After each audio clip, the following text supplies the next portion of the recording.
This vehicle here is a 2021 VW Transporter.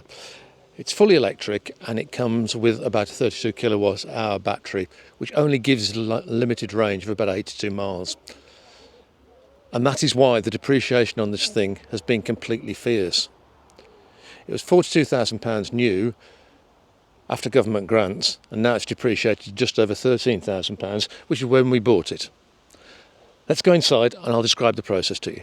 Hi, my name's David Hill and I run a company called Warm Beautiful Homes, where we refurbish homes so that people can enjoy the upcycled house. And I thought it would be a great idea if we could actually become more eco-friendly, and to become more eco-friendly we needed to buy electric vans to travel around in. I was talking to my manager and saying I thought this would be a great idea, but obviously the vans were going to cost us an awful lot of money. He went away and found some VW Transporter vans, the one I'm sitting in now, that were on the market for about 13 grand each from a main dealer called Lister's Volkswagen. And that just sounded like a deal that we had to have. So we agreed with them that we were going to buy these three vans. The first thing they requested was a deposit of £1,000 per van, which is fair enough. So off we went and we typed into the app, pay Lister's £3,000, and all was well until Barclays phoned up and took us through some security checks. And as ever, they took forever, but we got through them, and the £3,000 duly arrived with Lister's.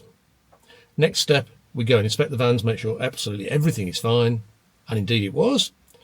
And then we have to arrange for delivery, so we arranged for all the delivery, and then we had to pay the remaining £39,000, because obviously VAT was added onto these things as well.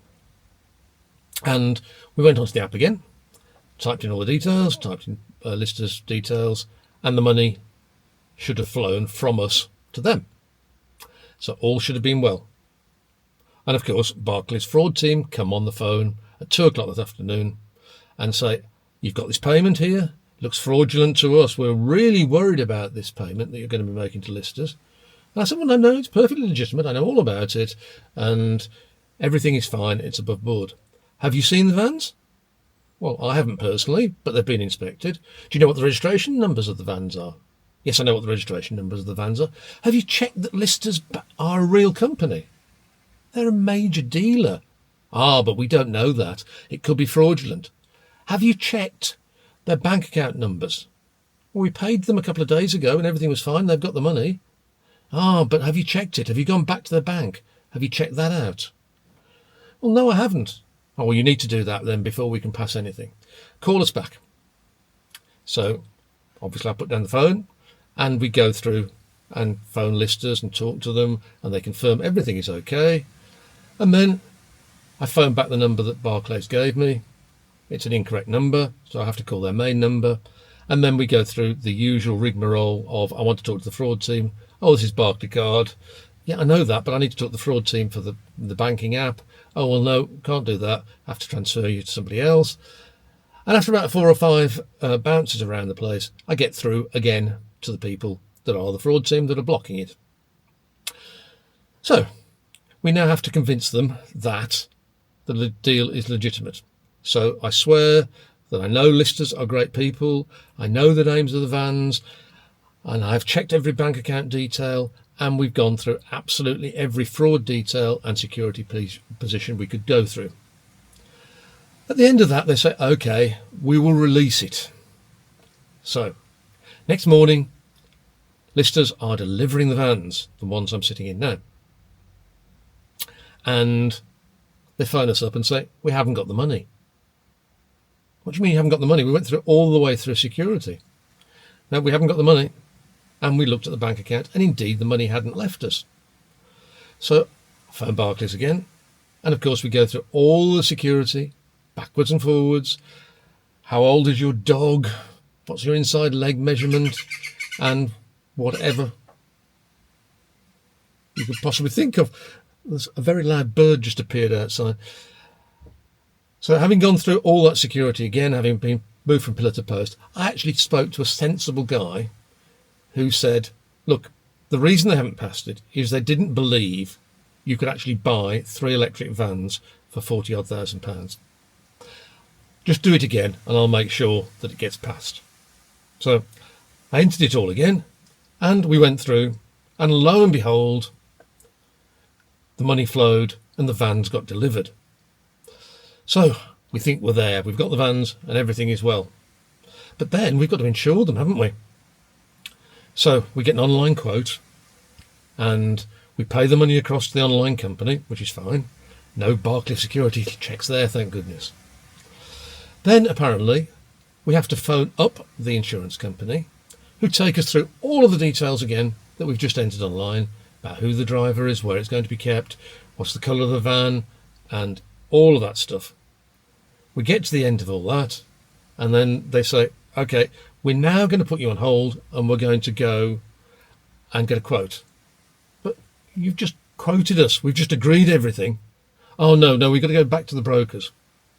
So we're agreeing an insurance fee of about £1,000 per van. And they come back after 10 minutes, 5 minutes, something like that, say, okay, we've gone out to the other people and they want £1,300.